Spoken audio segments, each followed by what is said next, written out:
Great. Welcome, everyone. And as you can see this year, our theme is Bring the Action, and we are definitely bringing the action. Welcome to the information session specifically focused on the Workplace Skills Plan. Now, everyone asks us, what is the Workplace Skills Plan? Why are we having this session? And today, the spotlight will be on training and education and how to complete your Workplace Skills Plan.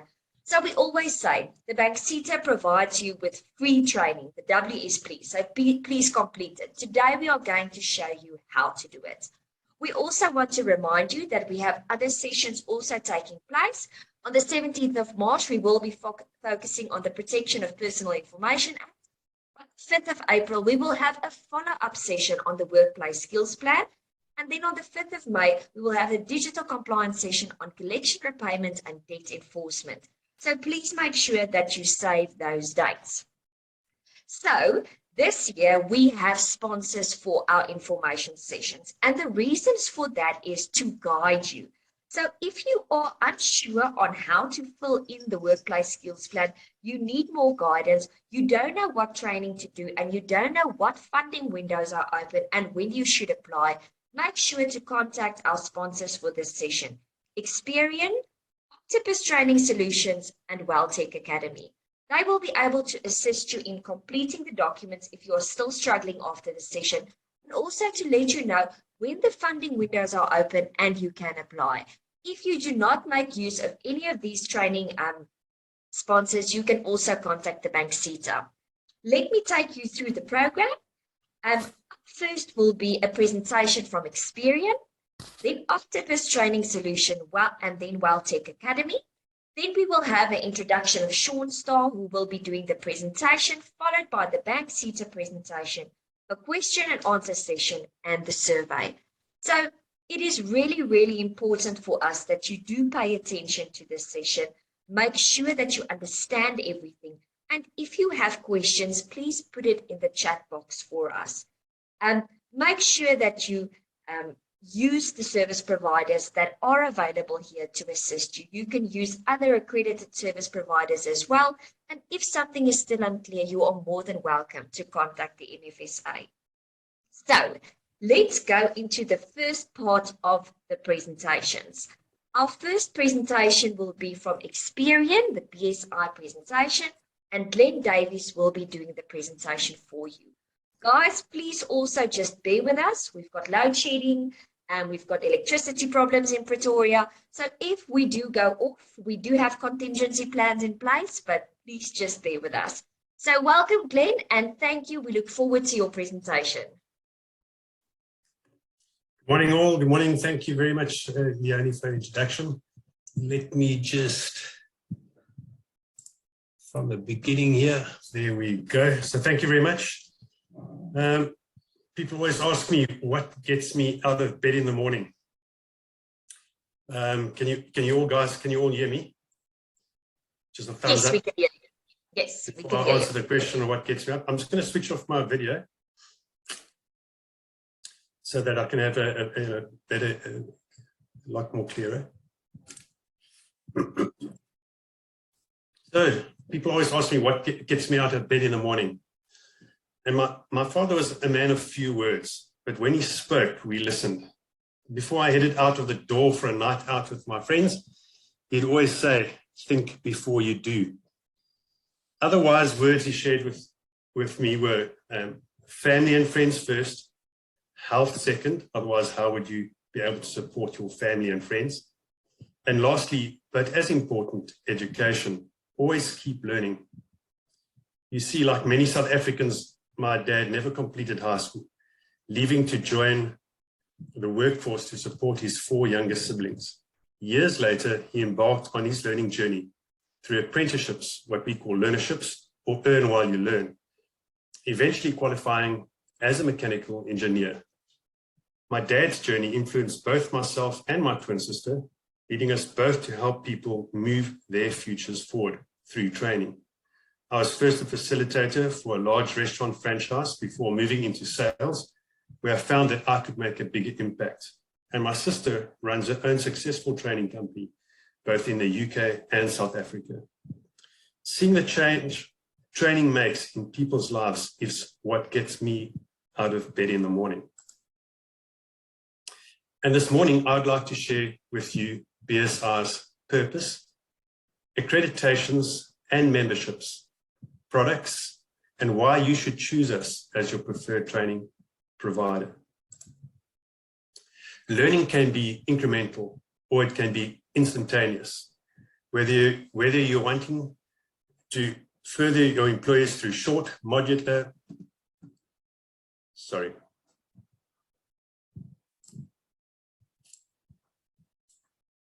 about that. Whether you're wanting to upskill yourself or your employees through short, modular learning quickly, or are looking for long-term accredited training, the Experian Business Skills Institute, BSI, has the courses and learning methods you want. Experian BSI helps our learners and clients move their futures forward through the education, training and development of their most valuable assets, their knowledge and careers. BSI was developed from the need for a training provider for professionals and companies in Africa and beyond. Our training institute comprises of professional staff who are specialized in training, learning methodology, and business skills. BSI is a partner for smart and inquisitive individuals or companies wanting to instill confidence in their abilities, processes, and services. BSI was developed from the need for a training provider for professional and companies in Africa and beyond. Our training institute comprises of professional staff who are specialized in training, learning methodology, and business skills. BSI is a partner for smart and inquisitive individuals or companies wanting to instill confidence in their abilities, processes, and services. Our accredited qualifications and learnerships give learners the necessary business tools to build long and successful careers. Our accreditation with BankSeater enables us to deliver national qualifications and various registered skills programs and short courses on levels 2 to 5 on the NQF for stakeholders in this sector. Our qualifications include microfinance level 3, microfinance level 4, banking level 4, banking level 5, and generic management level 5. We hold accreditation with Facet for our debt recovery learnership on NQF level 4. Our management development skills program through Services CETA. And we are accredited for the occupational certificate on NQF level 6. Other accreditations include full accreditation with the RCB for qualification programs in accounting, public sector accounting, office management, small business financial management, and entrepreneurship. We are further accredited by the RCM, which is a professional body providing the syllabi and curricula for all training institutions who present qualifications in credit management. Consequently, our accreditation allows us to deliver the ICM National Certificate in Credit Management. And we are one of the few training service providers approved by the NCR to provide training in South Africa. Our courses are powerful. They've changed lives and companies. I've been in the training industry for more than 15 years, and I've always wondered if the training we deliver makes a difference in the lives of our clients and learners.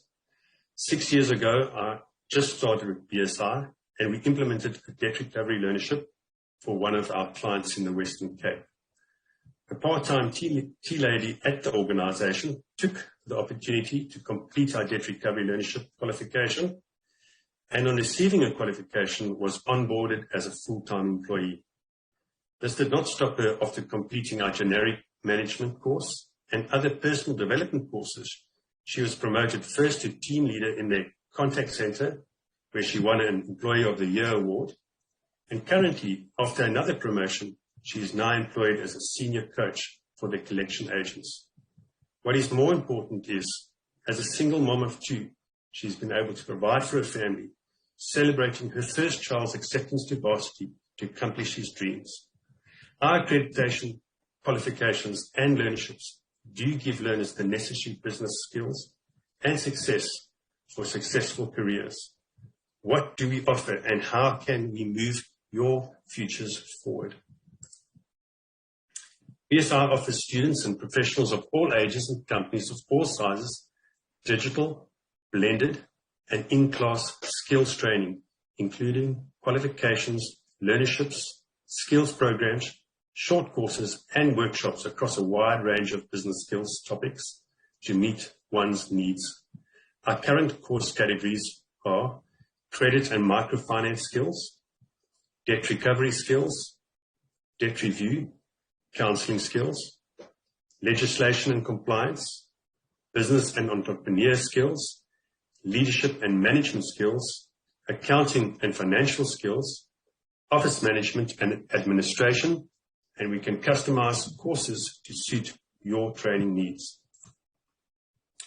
As a training provider, what do we do? What does training do, and how can we move your futures forward? One gains knowledge and experience through on-the-job training, coaching, mentoring, theoretical training, attending training programs, and more. And this quote by Catherine Pulsifer encompasses our passion. Our ability to achieve success depends on the strength of our wings gained through the knowledge and experience. The greater our knowledge and experience, the higher we can fly. We can help first and foremost with legal and regulatory compliance. In terms of the NCA regulations, Chapter 5, which stipulates the requirements and standards for training of registrants, such as credit providers, debt counselors, payment distribution agents, etc. Chapter 5.2 specifically speaks to credit providers. In terms of this regulation, credit providers must be trained in specific areas, for example, the National Credit Act, governance and compliance, customer service, risk management, computer literacy, financial management, business management, and economics. Credit providers and their staff must be trained on these 8 topics as stipulated in the regulations by the regulator. We have various courses that can help you comply. NCA training, such as NCA and the NCAA training, rates and fees, affordability guidelines, credit life regulations, the impact of counseling on debt providers, governance and compliance, all-in-one compliance for credit providers, compliance practice and compliance principles, customer service excellence, provide customer service, maintain client relationships, risk management, apply credit assessment practices and methodologies, credit risk management, and enterprise risk management. Other courses that can help you comply are our computer literacy courses, all online, such as MS Office Word, Excel, and PowerPoint, MS Teams, and MS Project, financial management, budgeting, understanding and interpreting financial and statement and results, basic financial analysis, business management basics, general management principles and practices, strategic direction, planning and management, an introduction, and leadership. And finally, economics, financial management and economics. What other ways can we help you? We can help you that you have a qualified and skilled workforce that can help your business move forward through compliance, safeguarding your business from risk, and achieving your organizational goals. Through Banksita, funded training, saving your money, and making your training budgets go further. And some programs also carry tax benefits. And we can help you and guide you through the funding process. We can also assist you in helping achieve your BBEE targets for skills development. So why choose us? We are an award-winning training provider. Our track record of results and experience speak for themselves. our focus on quality and accreditations, our ability to customize and adapt to our clients' training requirements, our flexible delivery methods, our understanding of the credit and related business environments, and our passionate, qualified, and expert training practitioners and operations team. So, thank you all for your valuable time and letting me share some information about BSI, myself, and our team. We are here to move your futures forward. Thanks, Gianni. Thank you very, very much. I think this was a brilliant presentation. Thank you so much. Have you got any questions for Glenn specifically on his presentation? I don't see anything. You can either raise your hand or you can put it in the chat box. I think one of the things that I really want to focus on is the NCR's regulations and the fact that they state that you have to train your staff members, and it's just a matter of time before they start enforcing on this. So guys, make sure that you train your staff. In the regulations, we can also send it to you. They specifically stipulate what training your staff and you have to undergo in order to be compliant. And we know that the NCR is really on the microfinance here, so make sure that you are compliant. It is also good to protect yourself from a credit provider point of view, to actually state that you are doing everything from your side, specifically with regards to compliance, to make sure that your staff is upskilled. We really look forward to you guys participating in training, filling in your workplace skills plan. And when Sean gets to that, this can be free, guys. You don't have to pay 50,000 Rand out of your pockets. The bank STITA actually pays for it. So is it possible to have the presentation after the meeting? Yes, everything is being recorded. Is there a qualification you need in order to be given a chance in training? Glenn, that's something for you. So just to understand the question, so it asks, is there a qualification you need in order to be given a chance in training? So is that person looking at becoming a facilitator? Or no, are they educated or trained? Yes, they want to know, like, should they have matric or should they have a degree before they can attend the training? So it depends on the qualification that you are currently wanting to reach. So we start from as low as level 2. So if you've got a matric, more or less that is seen as a level 4. So if you've got a standard 8, 9, or 10, there are learnerships and programs that we can put you on depending on your need, and as you then progress through the different levels, so you can qualify for your level 5 and your level 6 and so on. Yes, so great answer. You can start at any level, like the tea lady and like my father. They only had standard 8s. So you just have to follow the ladder. Remember the NPF ladder. You start off at level 3 or level 2, and then you just climb, and so you progress. Yes, so it doesn't really matter what qualification at this stage you have. You can also increase that qualification, and they will be able to assist you. Yeah, we can guide you on that. What do you do if you have an NQF level 8 BCom honors? There's lots of joke about BCom honors. No, I'm being serious. So the way I would answer this question is, my wife's been in oncology for many years. So if you're a doctor and you practice general medicine, you obviously a doctor, but you want to become a surgeon, then you would need to start at a certain level again. So if you've got no experience in microfinance, then you would need to start, even if you've got a BCom honors, you'd need to start at an appropriate level. But the nice thing about the people that have been able to study is that they've got that discipline in place. So so that they understand. So the understanding maybe they may be able to learn quicker than others in the classroom and share their experience as well. So it's no matter where you're on that level, if you need to start somewhere, you probably need to start at the NQF4. And then, again, if it's that industry or that topic is completely new to you.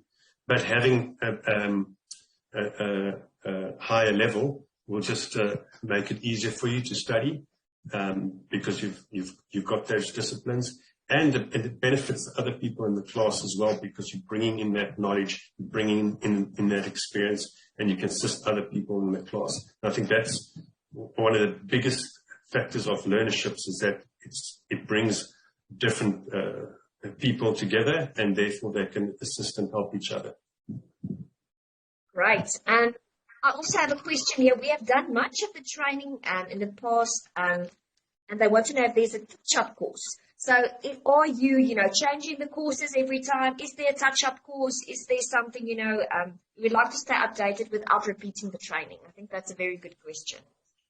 Yeah, so Natalie, thanks. It's a fantastic question. We do have, it depends. We do have, and we can customize and take out sections for different courses. So what we can do is sit with you, and when you work out your WSP or your skills plan for the year, and then we can see how we can customize other courses that we have to be able to do those touch-up training, especially on the compliance side. I think it's really, really important.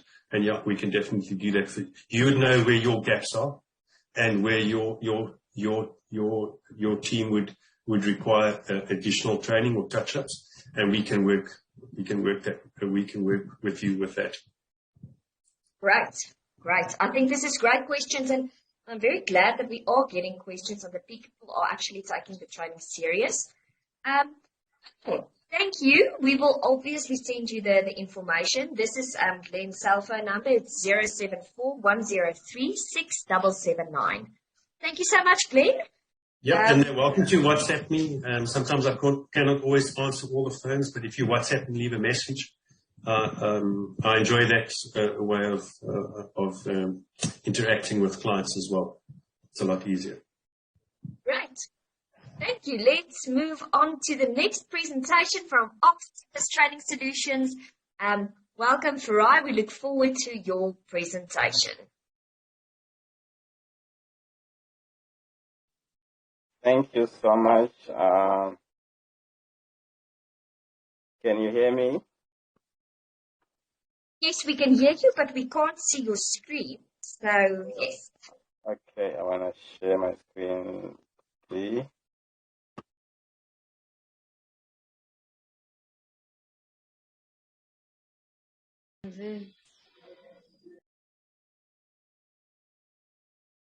Let's see. Yeah, can you see my screen? Yes, I can see it. Okay, thank you so much for this opportunity. Thank you, everyone. Good morning, everyone. I'm presenting on behalf of Octopus Banking Academy. Octopus Banking Academy, we are a BankSita accredited training provider, and we are Octopus Banking Academy because we're specializing in banking and microfinance training. So most of our courses are actually aligned to that. The name Octopus is our name comes from the animal, the octopus, which inspires all our core values, our vision, and our mission. If you see, our vision is to be recognized as a global innovative provider of education and training, with our mission being to actively participate in skills development through strategic partnerships to achieve notable transformation and emancipation of people within the broader economy. So strategic partnerships is a key word there because the environment is changing, and we need to work with others so that we can achieve the strategic goals. So if the core values and the guiding principles, if you also see the characteristic of the octopus is that it can move in all directions. It's quite a unique animal. It has got bulbous. It's got 8 arms and bulbous heads. And having 8 arms means the octopus can move in any direction. So this symbolizes that we are dynamic, we are strategic, and we are relevant. So the complexity of the octopus resembles how complex our structure is, how complex also is how we approach to the business requirements. So the octopus has got 3 brains, and it's got blue blood. So we actually have a unique model. So one of our core values is focus. So we constantly focus to offer innovative products and services. And that's why we say we've been into everything, but now we say let's focus on banking and microfinance. Let's focus on the things that we know best. So that's our focus. And then one of our core values is intellectual capability, where we're saying we need to constantly improve ourselves, our intellectual capabilities through lifelong learning. We're building a team that is talented and passionate about skills development. So talent is one of our core values. I've talked about complexity already.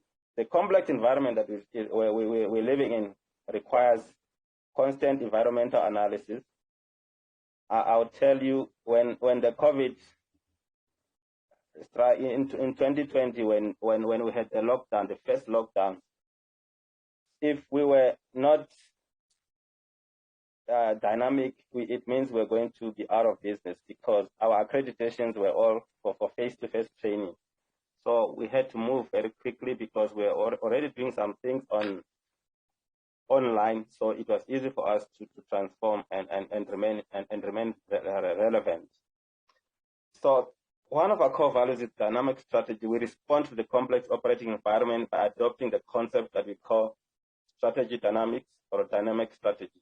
As I've explained, that with dynamic strategy, we have to move constantly by scanning the environment and move because this time that we're living in, you can't be talking about 5-year plans, because you have a 5-year plan, then next month they say you're locked down, you can't train face-to-face, but your plan was based on a 5 years. So we have to be dynamic, we have to be able to change as the times change. We also pride ourselves of visionary leadership that is future-oriented. So everything that we do, we are future-oriented. Let me talk about our resources and our core competencies. So our accreditations, they form part of our core competencies and our a very important resource. We are accredited with Bank SETA mainly. That's our main SETA, Bank SETA. Even we also with the following courses. The further education training certificate in banking, that is a level 4 qualification, and also the FETC microfinance, the level 4 qualification. The NC banking is a level 5. NC, the generic management, financial markets and instruments, customer management banking, skills development management. All those are separate courses. Strategic management in banking, there's a diploma also. Our highest qualification that we are accredited is the diploma in financial markets and instruments. So besides this, we also have accredited short courses that we offer. I'll go to that slide now. Yeah, these short courses.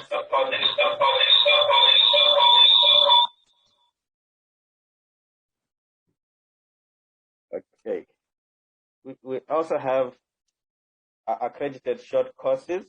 These short courses where, yeah, there's one, the NQF aligned short courses. These are actually accredited, where you can actually get a certificate for doing a certificate in credit management. Then there's a course that we've developed. So like some people are starting in the workplace. We developed a course called Certificate in an Introduction to the Workplace Dynamics.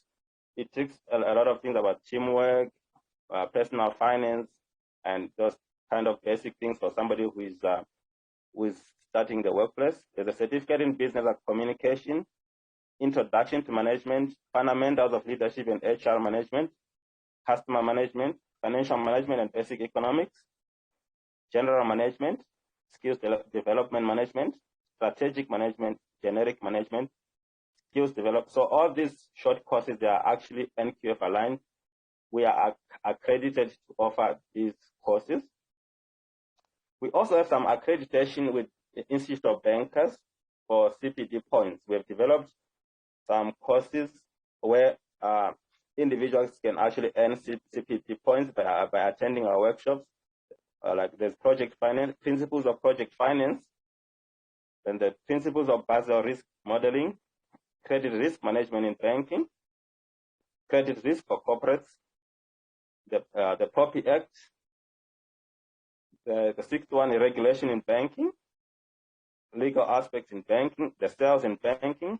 There's a new one, the TCF training, which is treating your customers fairly training. This one was requested specifically by one of the banks, and then we had to put it together. The TCF training, but the TCF is actually a new concept that is coming on the market. We also have developed some short courses depending on the market. The short courses, these are not credit bearing courses. These are just short courses that we saw that there's demand for them, and we can actually sell them to corporates. The list of short courses: internet banking and fraud prevention, anti-fraud and money laundering prevention, financial crimes and money laundering, finance for non-finance managers, HR for non-HR managers, accounting for non-accounting managers, strategic finance for non-finance managers, advanced financial analysis, analytics for retail banks, anti-corruption, credit control and debt recovery, financial modeling, credit risk management, treasury fundamentals. So these are courses that were designed that are quite useful to industry, and they're quite recent. Then we also have courses to do with sales and marketing in the financial sector, cross-selling and upselling. We train people to cross-sell and upsell. It's important for corporates to have a culture of cross-selling and upselling. Then SEQ, digital marketing, effective planning for media campaigns, social media marketing. Those ones, I've already talked about that. I'll skip that. So besides corporate training, there are other services that we also offer.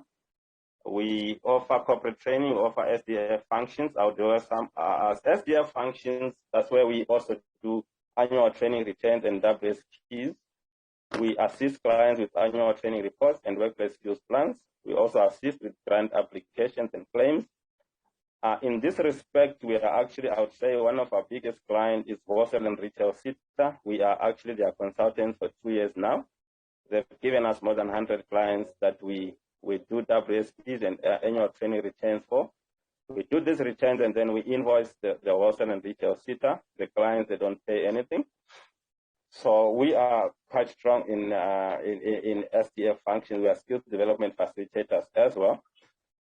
So our biggest client, we've got a tender where for 5 years, with actually a contract for 5 years with the Wholesale and Retail SITA, where we do this annual training returns for their clients. Besides doing the annual training returns, we also do the monitoring and evaluation of their projects. For instance, when they grant some money to companies, and the learnership is about to roll out, we do their verifications and monitoring of those projects. We also do due diligence on behalf of the Wholesale and Retail SITA. That's what basically covers our contract. We do all those things for them. So learnerships and internships, we also roll out learnerships and internships. That's what we do. Let me talk about our track record. We have trained successfully for Absa Bank, and we've completed some learnerships there. We are also a provider for Fundi, Fundi is a national company, it's a big company as well. We have done learnerships and short courses. Recently, we have signed up for short courses. We have signed up with Reserve Bank, but for training as well. But the only thing that we've done so far with them is the short courses. But even though we have actually signed up as a provider of all these courses, the banking courses that we notified it. So thank you. That's the end of my presentation. I would open for questions. I'm still within time. Yes, you're still within time. Thank you so much for your presentation. Okay, so we have a question here. What learnerships and internships are there to choose from, and what are the registration criteria? The learnerships and internships there are, and what is the registration criteria? Yes. In terms of the bank seat, I don't know if they're asking in general or in bank seat available to bank seat. So perhaps, Sean, you are also in the meeting. Can you perhaps answer this question? Thanks for that, Leonie. I am going to be touching on it in my presentation, so if it's possible, I can park that question and it will be handled later on in my presentation, if that's fine. Yeah. Right, yeah. right. Let's do that. We are able, so we are able to apply for you if you want us to apply for this learnership that he is going to present. We are able to apply for any learnership or internship. Right. Then I see a question, in short course, what sort of NQF level is it? The short courses that are accredited there, most of them are NQF level 5, because what I've done, we have developed those courses from the generic management course, because generic management course is quite broad. It causes finance, there's HR in there, there's economics. So we have broken down those courses from the generic management. It's a level 4, it's a level 5 qualification. That's where we have actually developed most of our those short courses. The accredited short courses are developed from there. Hi, right. Is there any additional questions? Once again, thank you for the presentation, and you can also contact Farai on 078-006-0528. Thank you so much for your presentation. So up next, we have a new presentation from WellTech Academy, and Rudy Feldenhuis will be doing the presentation. Welcome, Rudy, and thank you for your time. Good day, everybody. I'm in the world of Leonie in load shedding. That's why you can't see me nice at the moment, but hopefully you can hear me well. So let's say we're in load shedding lockdown here in Pretoria, but I trust that you can all hear me. So from WellTech Academy point of view, I just want to share my presentation quickly, and then we can take it from there. Leonie, I assume you guys can see my yes, presentation. Yes, see your presentation. Thank you. Fantastic. So thank you for the opportunity and thank you for your time. I mean, it's our most precious commodity. There's a vast difference between time management and valuing your time. And I'm sure that everybody who's attending this information session today do value their time, but also the time they spend for investment they make in human capital, because at the end of the day, you don't want the sunk operational cost. You want something which deliver a return on investment. And we believe this is at the heart of what the WellTech Academy do. The WellTech Academy is part of a WellTech group of a FinTech companies.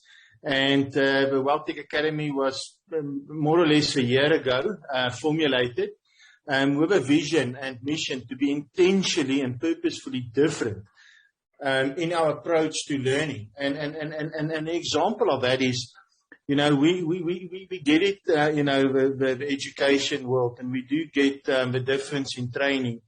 And the one, if you think about education, you breed your knowledge to what you have learned through courses, but that sometimes just go in your memory bank, and you don't apply that knowledge.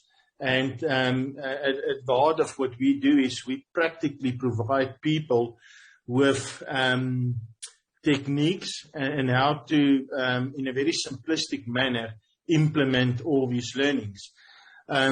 We believe that it shouldn't be a win-win. In other words, you pay us to facilitate some sort of learning, and you get an individual back. And, we receive money, and we have trained that staff member, and then he or she goes back to the workplace. Our aim is to deliver more value than what is expected. So I believe in a win-win situation, no value was created. You need to create value. So let me explain this process through Leonardo da Vinci's story. So if I ask any of you, most of you, if not all, will know the Mona Lisa painting. If I ask you what the price currently of a Mona Lisa painting is, a lot of you will guess maybe 50 or 100 million, but it's actually quite a bit more. You can go and Google it. It's currently valued at $850 million US. Now, when Leonardo da Vinci started the Mona Lisa painting, he had a blank canvas, some paint brushes and paint. Now, I mean, if it was $300, $500, the difference between where he started and the value today is the legacy and Leonardo da Vinci himself, which he created. And over time, what he has created value. So from a WealthTech Academy point of view, we make sure that when we have this human capital from your side at our disposal to make them better than when we receive them, that they can create a legacy of a Mona Lisa painting. So in essence, our objective is to advance lives. So your employees are your most precious commodity. And if they are trained in a manner which they can deliver a new skill they have acquired, they can actually, from that aspect, be supportive co-workers, but also be supreme at customer service. And that in combination does lead to bottom line growth. We have 2 pillars at our training programs. We've got bank, CETA accredited courses, and then we also got non-accredited courses. And in the non-accredited courses, we are purposely focused at, looking at things from a training perspective different at what it was before. So some, and this is not all, but some of our bank CETA accredited courses is the National Certificate for Microfinancing, Generic Management, and then, from a non-accredited course point of view, we provide the service where we educate and train people on debt counseling, as well as financial literacy. And then we've got courses titled the Relationship Currency Builder Program, as well as how to train your mind to think different. And I'll expand a bit about it very shortly. The main aim through one of our non-accredited courses regarding debt counseling specific, this workshop is purposefully designed to actually bridge the gap between debt counselors and lenders. You need to understand both worlds. Sometimes we have blind spots, and we don't understand, the 2 different worlds.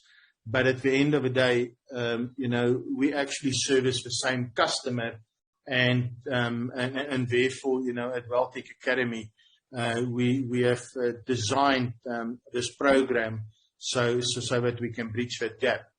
And then obviously very important for our staff, but also for our customers, and in your case, your staff and your customers, is to educate people, in financial literacy. And, that map, and I call map always my action plan, that roadmap you need to follow. It's simple, what do you earn, how do you spend, what do you save, what do you borrow? And from that perspective, we educate people which come to the WealthTech Academy how to actually implement that in life. We are very privileged at WellTech Academy to be in partnership with a training facilitator who have been in the microfinancing world and banking world for over 25 years. That particular individual also, has been from branch manager, regional manager, head of operations, being in risk management audits. So, all aspects of micro lending as well as the banking world. So we can tailor-make any program, whether it is from leadership development, the customer experience, how to think differently about operations, risk compliance and all of that, how to actually make it tailor-made, because, micro-lending is micro-lending, but in company A versus company B, all have got different strategies and different vision. And with the wealth of our partner and training facilitator, we can design a tailor-made program, sitting with the head or the director of a company and actually, understanding what your needs is. Now, the Relationship Currency Builder program is a very unique program, and it comes back to interpersonal relationships, because whether it is in the workplace, co-workers, or whether it is with your customers, everything we do in life evolves around people. We're in the world of people. And we've got a fully accredited practitioner with Dr. Kobus Neetling on 8-dimensional thinking. And recently, the NBI 8-dimensional thinking program have been endorsed by the Forbes Coaching Council in America. Is one of the 11 coaching instruments that must be used when you develop executives, senior managers and people in general.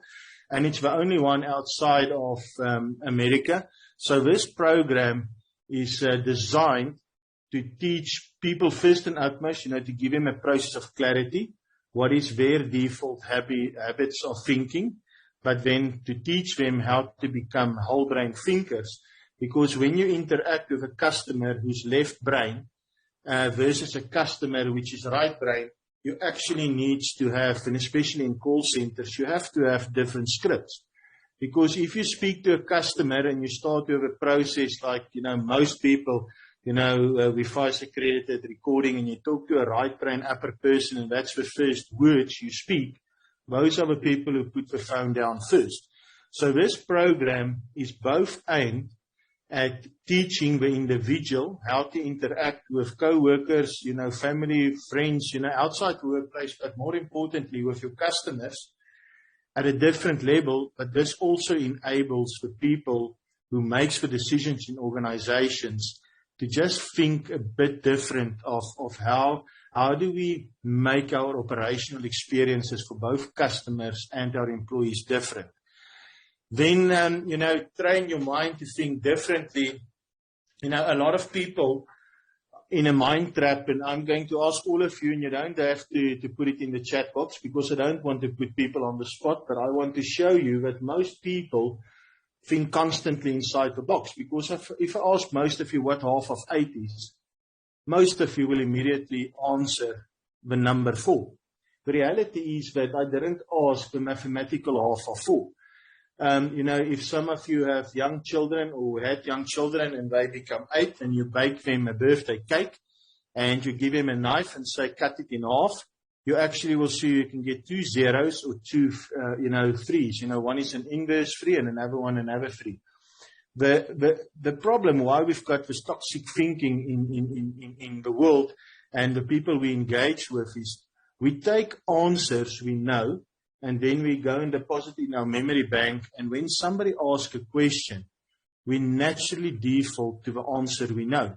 And to think different in any organization, it is a skill you can teach somebody, but it is also linked to your brain profile. So somebody who is a right brain upper person is naturally more inclined to think different deliberately, whereas somebody who's a left brain dominant L2 person will naturally resist thinking different. So understanding your staff and, if they are in the right seat in your bus, your bus at your place of work, it is a very, very important aspect, and that's why we use the NBI in most of our training courses as the starting point for coaching.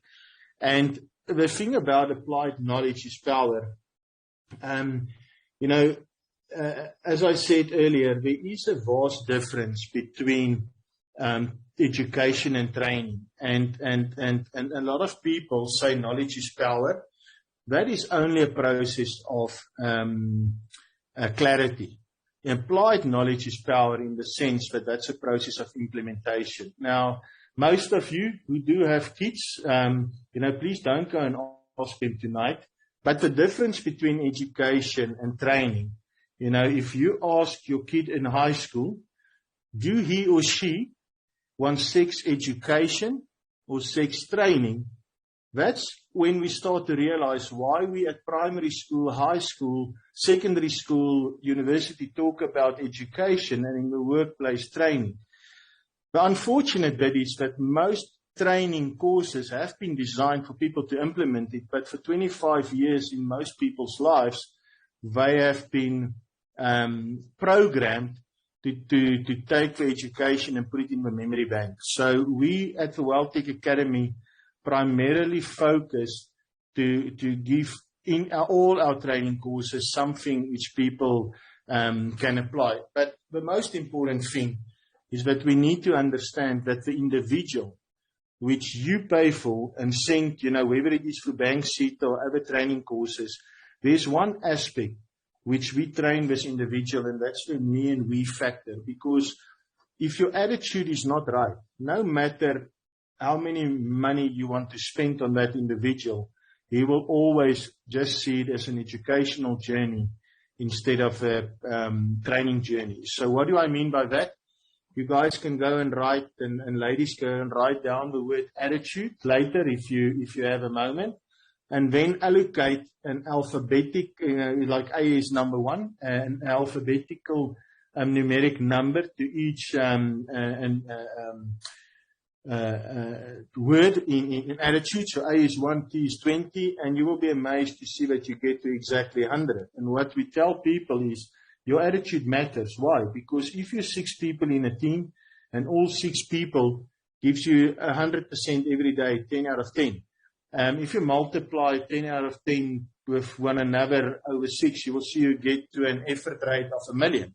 But if I design as an individual today, but I'm only give half of my effort rate because the rest of the team in any event will do 10 out of 10, if you multiply 10 by 10 by 10 by 10 by 10 by 5, all of a sudden you get to 500,000. So your effort rate does impact the team. Now, whether it is in marriage, it is 10, you give 10, your husband gives 10, tomorrow you decide to give 5, all of a sudden you still half the effort rate. You can work this thing out. Your attitude matters. So from a me and we factor, we also make the learners to understand that, be thankful for the opportunity to come and gain more education, but your attitude in how you implement that learned knowledge in the workplace, that's what's making the difference for yourself, advancing your life, your family's lives, your co-workers, ultimately the customers. Why? Because that result in ROI on your HC investment. So our methods, delivery methods, we can do it face-to-face, or we can do virtual training. We've got learner guides, handbooks, videos. So, and as I said, and I want to reiterate that, we can really tailor-make all our programs for your specific need. So if at all, you want something, and I'm just taking an example, you want something designed for your area from a leadership development point of view for a team leader, but you want something for an exec, we do have access to a person who is an accredited executive coach, a life coach, being at some of the world's leading business schools like INSEAD and IMD in Switzerland.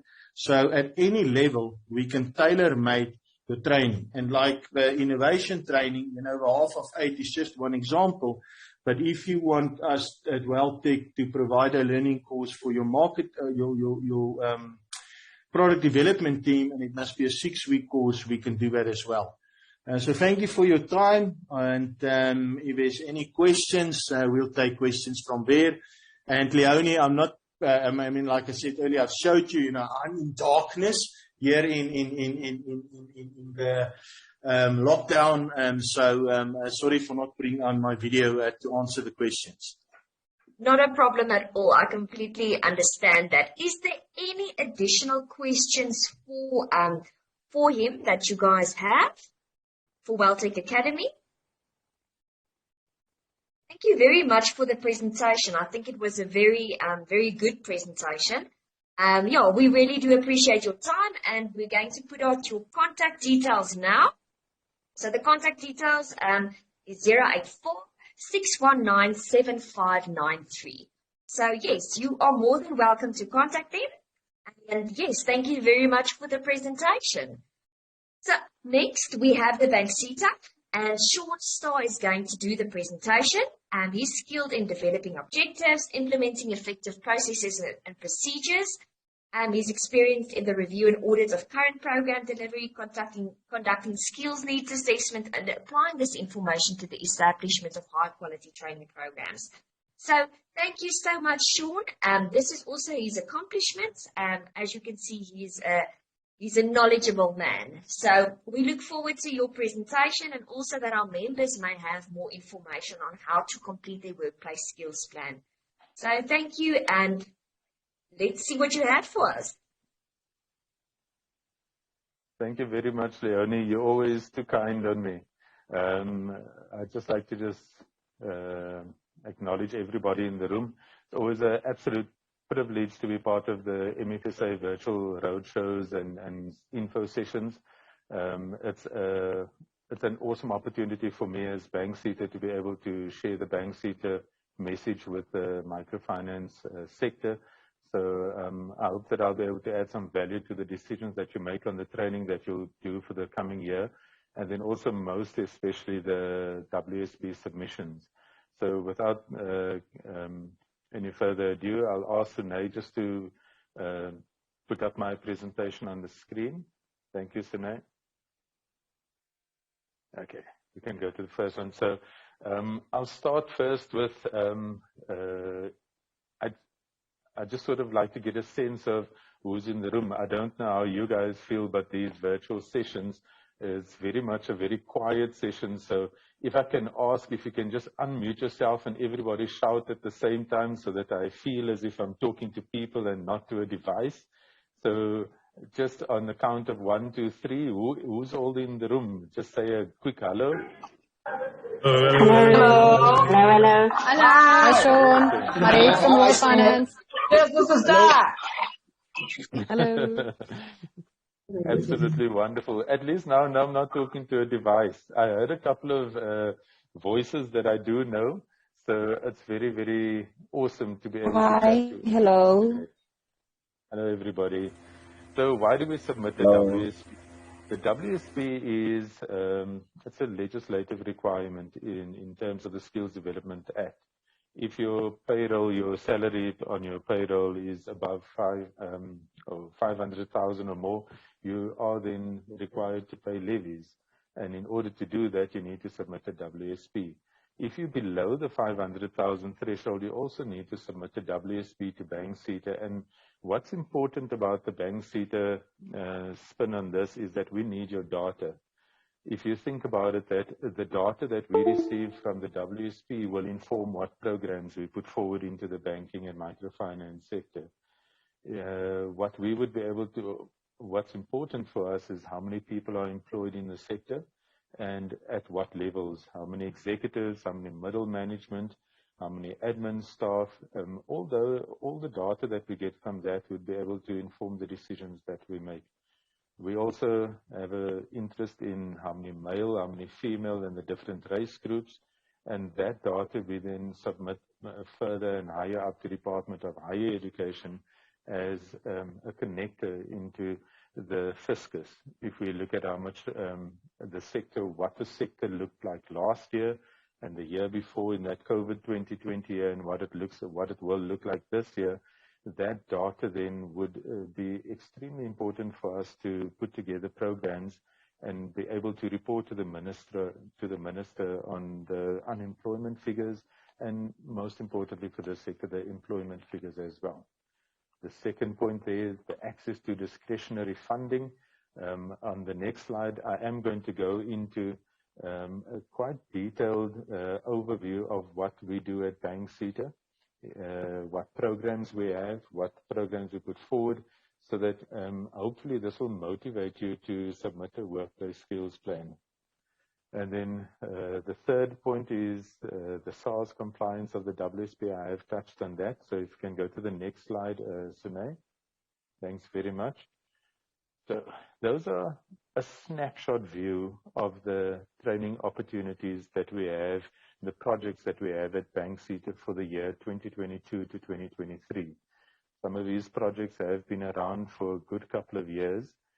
We just refine and we tweak them a little bit in terms of what we need to achieve as a sector. So that is what we are putting forward into the banking sector in 22-23. The reason why I'm doing this snapshot overview is that you can get a sense and a feel as to the entire spectrum relevant to your sector. Normally in the past, we would look at that third from the bottom one, the SME funding window, and many of the microfinance institutions would actually apply for funding there. But what I don't see happening is any type of applications in the other projects as well. So these are the most relevant projects. Obviously, this is not all the projects in Bank CETA, but these are the most relevant ones that I'd like to highlight to you. The first one on the top there is our sector learnership, and that's why I parked the question earlier on about learnerships. And there's quite a lot of focus on learnerships. Now, bearing in mind this is for the large banks, medium institutions, and small institutions.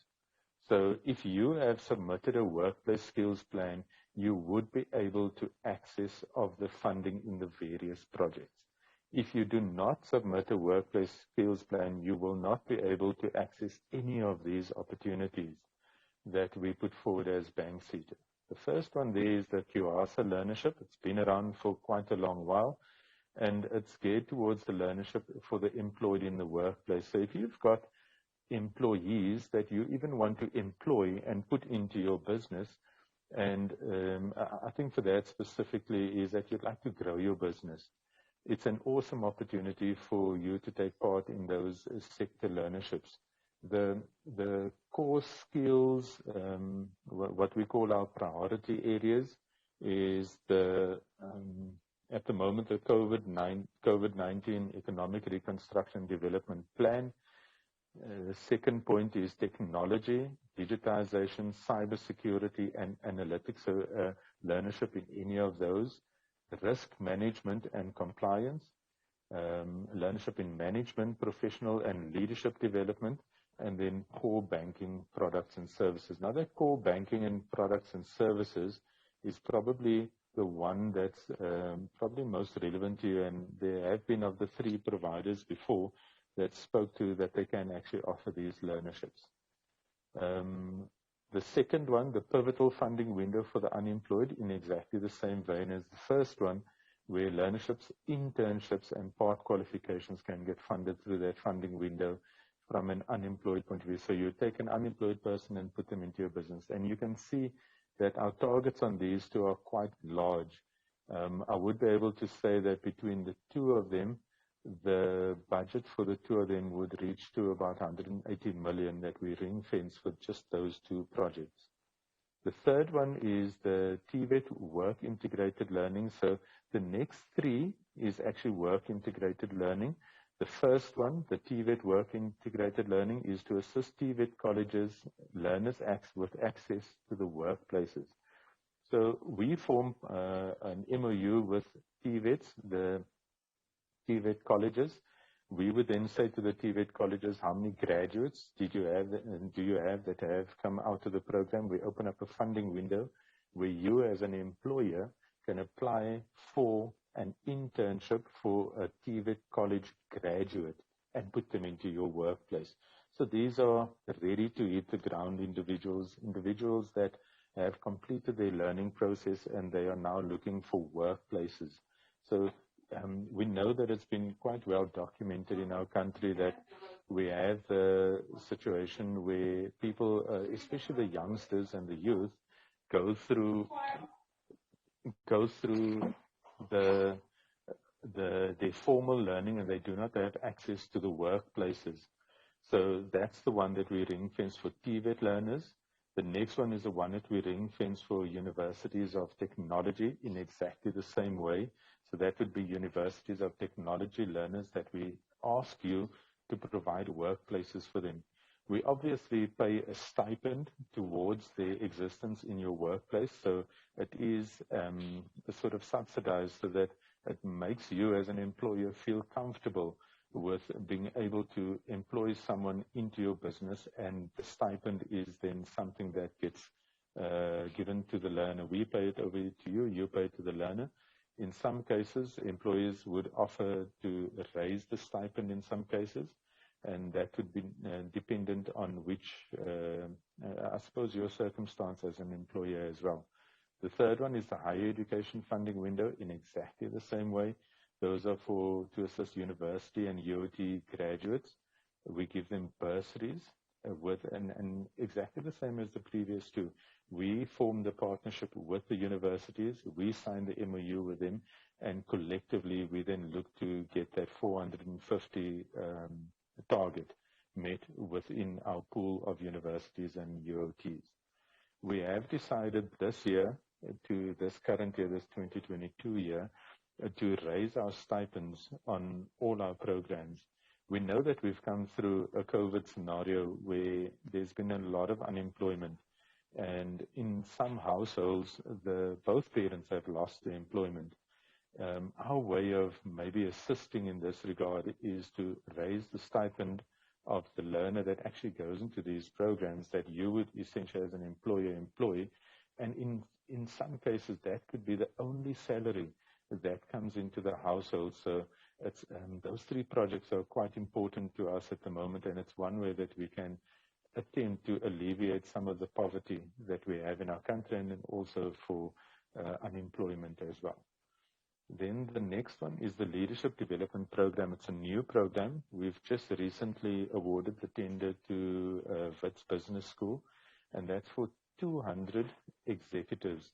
I'm sure that some of you have in the past heard of our IEDB program. It was generally for the bigger banks, and we do a lot of traveling and we get to see different countries and so on. What we've decided to do with this leadership program is to do 200 executives this year, 200 executives next year on a virtual leadership development program. It's an absolutely awesome program.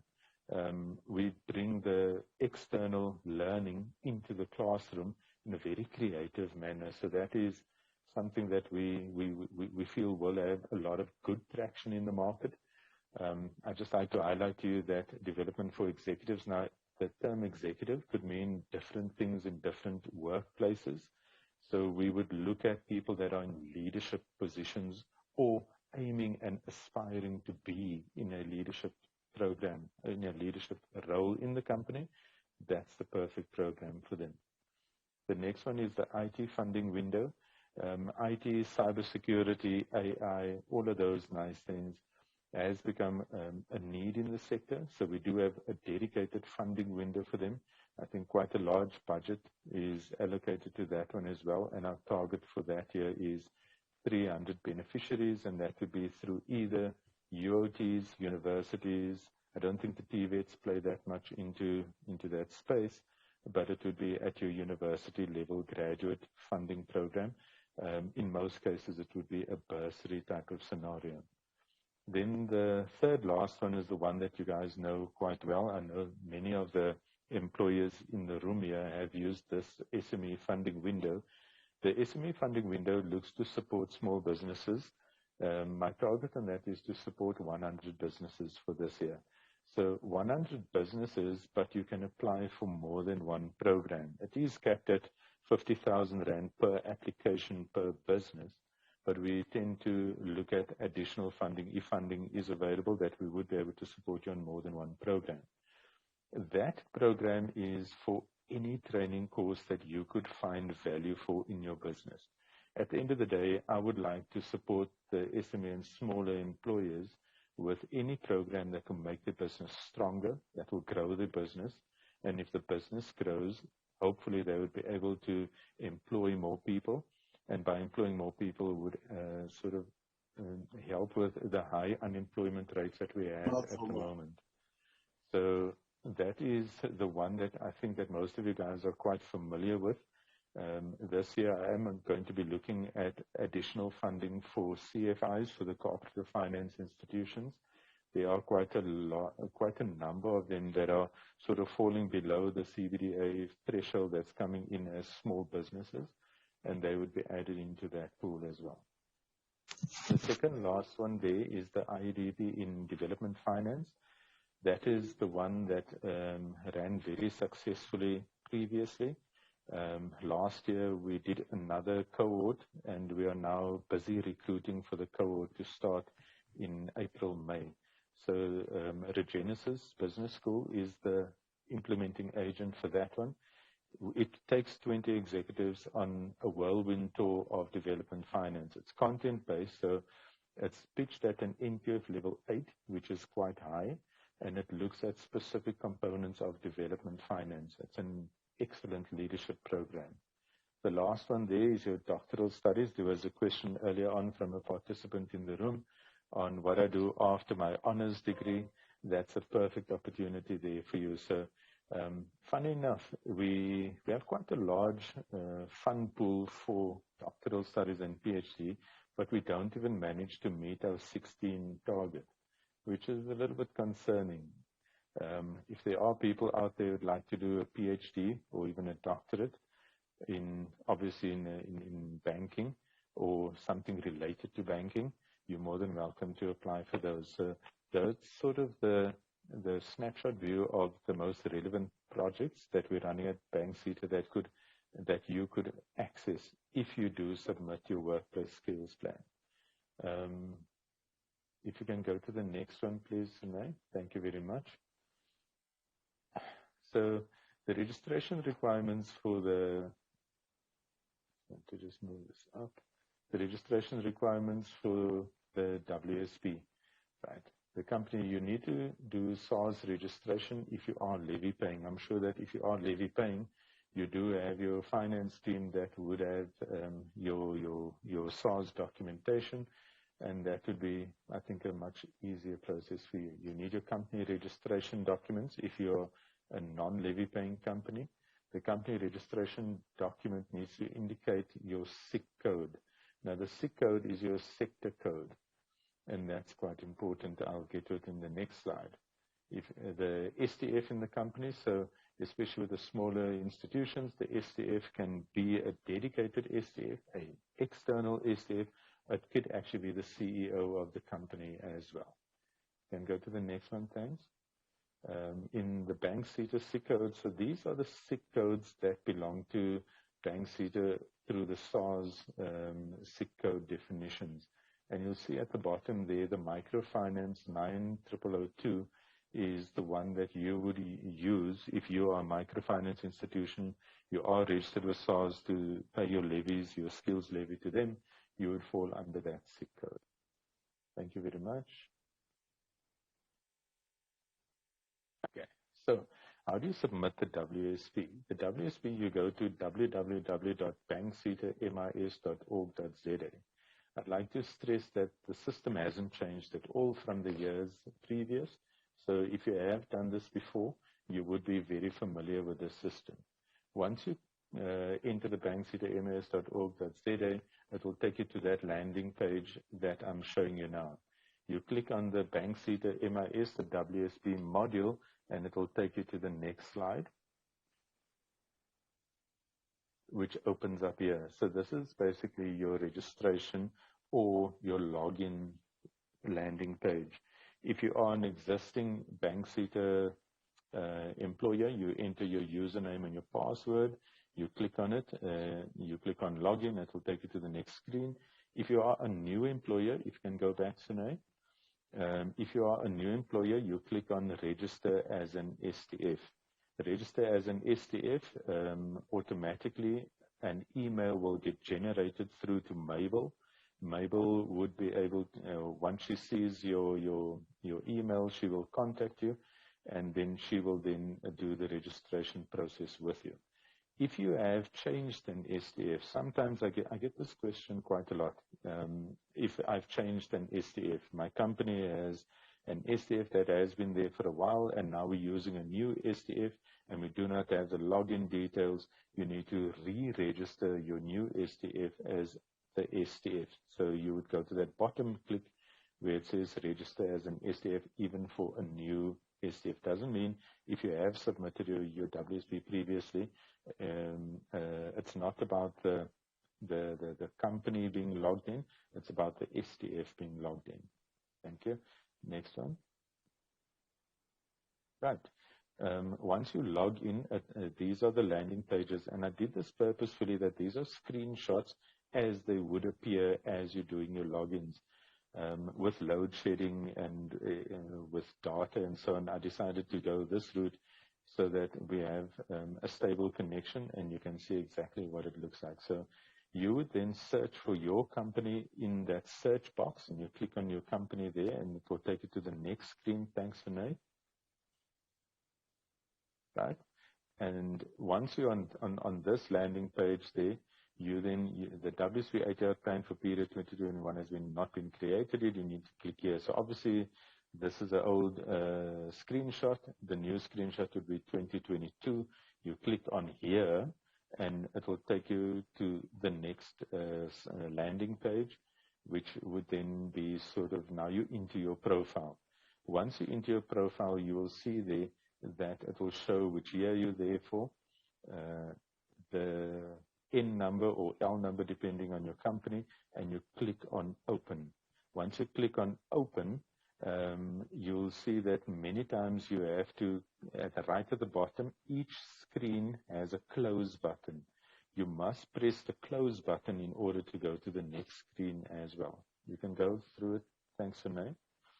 This will then open up your first form, which is your WSS sort of snapshot of your WSP. Because we are dealing with a small employer here, and by small employer, by definition, is an employer who employs 50 or fewer employees. Not necessarily, I mean, I know of businesses that have 5 or 6 employees, but they're making serious amounts of millions. So it's not linked to your turnover, it's linked to how many people you employ in your business. Your small employees, you only do the 4 forms, the A, A1, A2, and B1. That's the only 4 forms. We've made it simpler for you about 3-4 years ago already. Then go to the next one. Okay. This here is the workforce profile. This is essentially the first form that you're filling in. You would then have to give us a snapshot view of your workforce profile, which is how many employees you have, how many male, how many female, their job title, race, gender, disability, nationality, education level, institution, all there in that, in the orange, no, not orange, that looks more like sort of like a more yellowish type of color block. You then click on add, and it will then give you the opportunity to populate those various columns. Thanks, Sinai. Right. Then the workforce profile, once you click on add, you will then see this screen will pop up there. It will, the employee's ID number now. Each employee, if you have 15 employees, for example, you need to do this 15 times. You need to populate it each time for each employee. There are drop-down blocks for male, female, disability, and so on like that. And after each one, you click save. If you don't click save right at the bottom, it's not going to save your data, obviously. So you need to make sure that your entire workforce, 15, 20 people, no matter how many people you have, would be populated under it saved. And once everybody is saved, you click right at the bottom to close. That close will then save all your data back in again. You can go to the next one, Sinai. Then the A1 form, which is the second form, the title on it is your hard to fill vacancies. Why do we need this? Is we need the data in order to understand what's happening in your sector. If you tell me what's a hard to fill vacancy, I'll then look at what's the reasons behind it, and then possibly even design programs going forward so that we can have a look at how we can make a difference to that you don't have these issues going forward. So your hard to fill vacancies, you'll see there's an occupation, province, and then the reason why the occupation is hard to fill. Those are just drop-down selections. Once you fill in your hard to fill vacancies, you click the word save, and once you've saved your data, you click close again. At the end of each screen, please don't forget to click close right at the bottom. Otherwise, this document is not going to be saved to your profile. Next one, please. Right. Then the B1 form is the annual training report. So the annual training report would highlight the training that you have done for the year in a snapshot view. So you'd see there the major occupations. These are more your accredited type training that you have done as your business. And then especially there, the expenditure on training, that's extremely important as well. You click on save, it will save the data. Close will then go and take you to the next screen. Thanks, Sinai. Right? And then the documents that you need to upload. You'll see there my big arrows pointing to download the authorization form template. That's an authorization form that is probably the most important document on this WSP submission.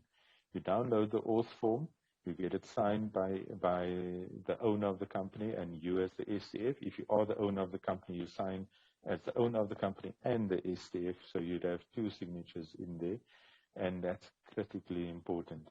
That template is provided for you. Once you click on it, it will then download. You have it signed and you keep it on hand, scan it back into your machine, into your PC, so you have it in your documents, because you're going to need it in the next slide. If you can go back, Sinai. Companies who have subsidiaries, you'll see there's a letter for subsidiary companies. You need to upload those as well. And your auth letter, you need to upload when you click browse, like it is when you're sending an email and you need to attach an attachment. It's exactly the same principle. Click on browse, you double click on where you've saved it on your machine, and automatically it will then be saved. Right at the bottom, you click close again, and it will save your data. Thanks, Sinai. Right. And here's where you're going to be uploading the subsidiary document and the authorization page again. And once you've uploaded it on there, you click close. Now, before I go to the next slide, I just want to reiterate how important that authorization letter is. Sometimes people upload an incorrect letter. You accidentally click on your child's report card that she got from grade 3 last year, and you accidentally click it and it loads up onto the system. Your WSP won't be approved. If you don't fill in the authorization form and you just upload an empty authorization form, that will also be rejected, obviously. Some people even just go to an empty Word document and upload an empty Word document, and obviously it's not going to be. The authorization letter is a critical requirement by law.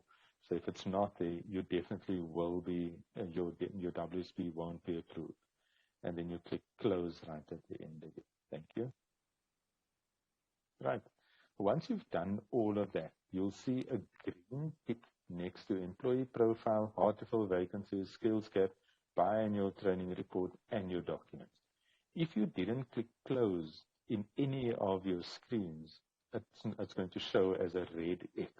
And then you need to go back into that screen again until you fill in the data, save and close each screen so that you have all the green ticks there. Once you have your green ticks, right, you then go to the next slide, thanks, and that would be the bank details, right? You've got your confirmation letter. You say open file. You can go to the next one. Thanks, Sinai. Right. So here's your bank details. Many times, if you have submitted before, your bank details will be on the system. If you need to change your bank details, you click, you obviously first have a look through to see if your bank details is correctly captured. If you need to change it, you click on change right at the bottom where you can change your bank details. Please don't forget to also do your proof of banking details. That's required every year. That's normally a system-generated proof of banking from your banking institution. Click on Browse, upload it, submit the file, and click on Save at the bottom, and it will take you to the next screen. Thank you, Sinai. Right, and there's your bank. The next screen, please, Sinai. Right, and here's where it's sort of right. It's literally your last page. You're happy with everything. All your forms have been filled in correctly. Your bank details are checked and uploaded. You click on right at the bottom. I've completed my whole WSP and ATR and would like to submit, and you click Submit Plan. Once you click Submit Plan, it will take you to the next screen, Sinai, and it will show there submitted as yes. If you do not get that yes there, that means there's something wrong. You either contact Mabel or you go back to see if there's documents that you either haven't uploaded or information that you haven't captured. And until you get that submitted as a yes, that means that your WSP will be submitted. So if you can go to the next slide, please, thanks. Most importantly, the WSP closes on the 30th of April. It's a legislated date. It cannot change by law. And on this year, it is actually on a Saturday, and it is a long weekend. So don't leave it till the last day of Saturday at midnight to submit your WSP. It would be appreciated because we do have a staff that's working on these things as well. If you can submit earlier than the 30th, please, by all means, do that. I've included Mabel's email address. The specialist has dedicated to assist you, and I've given you a cell phone number as well, because we are closing on a Saturday. If you do require an extension for whatever reason, the extension needs to come through in writing before midnight on the 30th, and it needs to be approved by the CEO before midnight as well. So if you send it at midnight, chances of me getting a hold of the CEO before midnight is it might not be possible, but and then your WSP won't be then submitted. You won't be able to take part in all those awesome funding opportunities that Bank CETA has for you. So that's where I end of my presentation. Do we have any questions? I'll leave it up to you, Leonie, to just have a look in the chat box if there are any questions. Thank you very much, everybody. Thank you so much for the presentation, Sean. I think it is information overload. So I want to tell our members that we are going to have a follow-up meeting specifically with regards to this and the submission of your workplace skills plan on the 5th of April. So I think what is a good thing now to do is to go and explore the website, go and explore exactly what you do and the work that you have to do. I also spoke to our team now.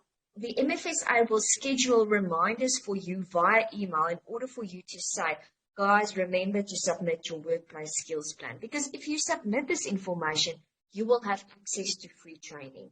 So I think it's a lot of information that you have to process and, the plan on how you work through it. But guys, it's not as scary as it looks. So I've completed ours for the last 10 years. And it is an easier process. The online service is very easy to fill in. Maybe Sinai, can you put in Mabel's details in the chat box as well if the people are struggling? This year, I just want everyone to not leave it for last minute. I think the earlier you can submit, the better. So you don't have to wait until the 29th of April. You can submit now. So I think that is very important for me. Yes, so now if you can put that information in the chat box, that would be great. And have you got any questions for Sean? Any questions? don't see questions. Okay, then I'm not going to draw it out long. If you have anything in specific, you can email the association. There is Mabel's details, and also service providers can assist you to complete this. Okay, so up next, we will just be having the completion of our survey. You will click in the chat box, please complete the survey, and also make sure that you attend the follow-up session on the 5th of April. So Sinai will be sharing our link. It's very important for us that you complete this link so that we can get enough information. If you are struggling with the Bank CETA completion, phone Mabel on 083-673-2339 and remember to complete the survey. Thank you so much for everyone that attended. We really do appreciate it. And we will see you again on the 5th of April. Remember to contact our service providers, Experian, Octopus Training Solution, and WellTech Academy. They will be able to assist you as well with your training requirements. And I know they also assist with the completion of the WSPs. So thank you everyone for attending. If you have any questions, you are more than welcome to contact the association. Have a great day.